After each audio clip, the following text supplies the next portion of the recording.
안녕하세요. 어바웃 수지입니다. 항상 브이로그로만 인사드리다가 이렇게 인사드리니 새삼 어색하네요. 제 생각 전달이 잘 안 될까봐 종이에 내용을 적어서 읽고 있습니다. 양해 부탁드려요. 저는 지금 육퇴했고요. 제 개인적인 견해를 카메라에 담고 싶어서 늦은 밤 카메라를 켜보았습니다. 사실 설 연휴 동안 몸이 많이 안 좋았어요. 이왕 이렇게 몸이 안 좋아진 김에 푹 쉬어보자 하며 요리도 집안일도 쉬어가는 시간을 갖게 되었는데요. 그러다 보니 생각을 정리할 시간이 많아지게 되었어요. 5일, 6일 정도 동안 삼시세끼 밥 먹고 약 먹고 링겔 맞으며 쉬었더니 얼굴이 띵띵 부어서 오늘 영상에는 얼굴이 나오지 못할 것 같아요. 양해 부탁드릴게요. 행복한 미래를 준비하려면 무엇보다 과거의 잘못된 행동을 두 번 다시 하지 않기 위한 과거를 되짚어보는 시간이 저에게 필요해 보였어요. 그래서 제가 결혼 생활에 실패할 수밖에 없었던 원인을 정리해 보았는데요. 이건 모든 부부에게 해당되지 않고 저희 부부, 아니 오로지 저에게만 해당되는 내용이오니 참고만 해주시거나 가볍게 흘러 들어주시면 감사하겠습니다. 먼저 저는 결혼 생활의 실패의 원인의 가장 큰 이유는 저의 경제적 무능력함이라고 생각해요.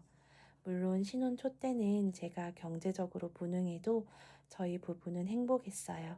아이의 아빠의 기억은 아닐지도 모르지만 저는 행복했었습니다.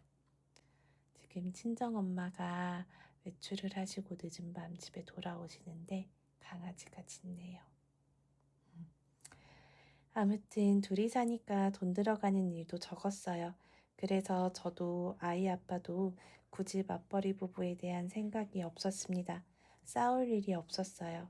그래서 신혼 초에 피 터지게 싸운다는 건 저희 부부에게는 해당되지 않는 정말 잘 맞는 부부라는 생각을 했었죠.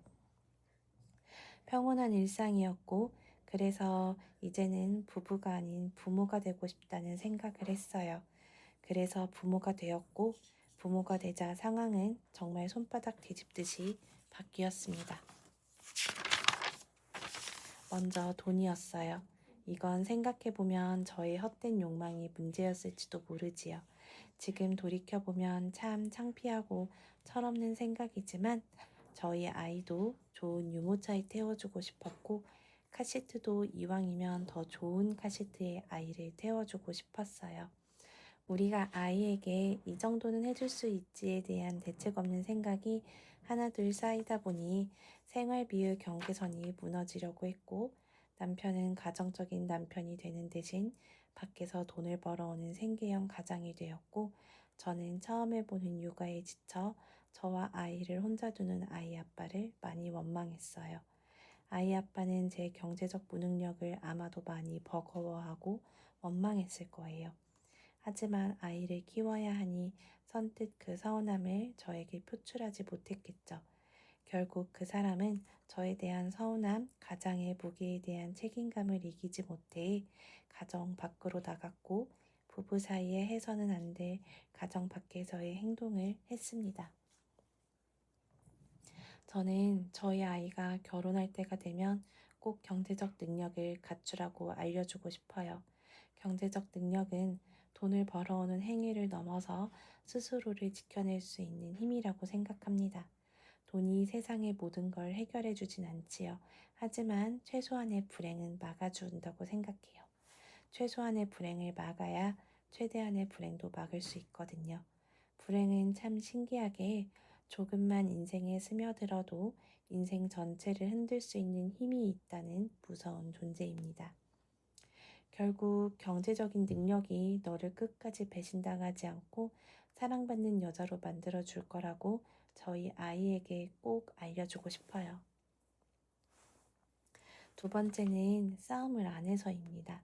싸움을 안 해서 헤어졌다는 게 말이 안 되지만 말이 됩니다. 저희는 시간이 흐를수록 너무도 자연스럽게 돈 앞에서 돈을 벌어오는 갑과 돈을 받아서 쓰는 을이 되었어요. 갑의 위치에 있던 돈 벌어오던 그 사람은 내가 갑질을 했다고 생각할 수도 있겠지만 저는 자격지심에서인지 제가 스스로 의리라고 제 자신을 낮추어 생각했어요.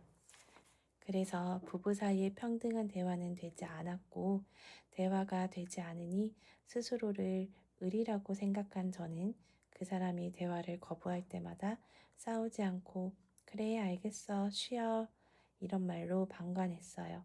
저는 그 사람에게 시간을 주고 제가 기다려줬다고 생각했는데, 그건 기다림이 아닌 방관이었고 방치였던 거예요. 저의 큰 착각이었어요. 서로 의견이 충돌되거나 대화가 단절될 때 오히려 크게 싸웠어야 했더라고요. 폭력을 휘두르고 서로의 감정을 핥히는 싸움이 아닌 건강한 싸움이 필요했었어요. 돌이켜 생각해보면 후회되는 부분인 거예요. 서로 지쳐서 대화하고 싶지 않을 때도 차라리 싸웠어야 했더라고요. 싸우면 최소한 서로에 대해 서운함, 오해의 감정을 누적시키지 않았을 거라는 후회가 있습니다. 그래서 저는 앞으로 상황에 직면했을 때 다른 사람의 감정을 다치지 않게 하는 선에서 최대한 제 입장을 표출하며 살아가려고 합니다. 제 의견을 표출한다고 해서 저를 떠날 사람은 애초에 제가 감내해야 할 제 사람이 아니었겠지요.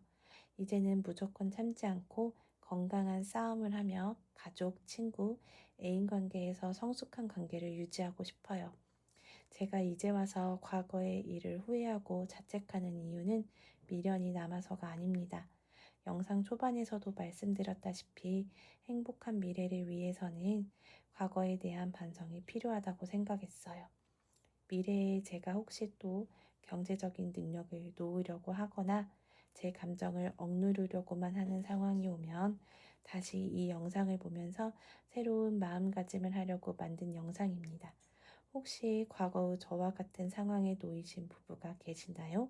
그리고 그 부부가 이 영상을 보고 계신다면 먼 훗날 후회할 행동을 하기 전에 한 번 더 가족의 소중함을 생각하길 바라는 마음에서 영상을 남깁니다. 사람은 누구나 실수할 수 있다고 하지요. 실수 후에 실수를 돌이켜보고 반성하고 배워서 미래에는 더 건강한 자신이 되어 같은 실수를 반복하지 않는 사람과 실수에 대해 억울해하고 속상해하고 남탓만 하면서 시간을 보내다가 결국 같은 실수를 반복하여 인생을 나락으로 떨어뜨리는 사람으로 나뉜다고 하거든요. 여러분은 실수 후에 어떤 인생을 사시고 싶으신가요? 아마도 저와 같이 전자의 인생을 살고 싶어 하실 거라고 생각이 듭니다. 오늘 참 재미없고 큰 의미도 없는 제 영상을 시청해 주셔서 정말 감사합니다. 저는 조금 더 몸조리에 집중을 하고 다시 요리 일상 영상으로 빠르게 찾아오도록 하겠습니다. 오늘도 감사하고 내일 더 행복하세요. 안녕. 감사합니다.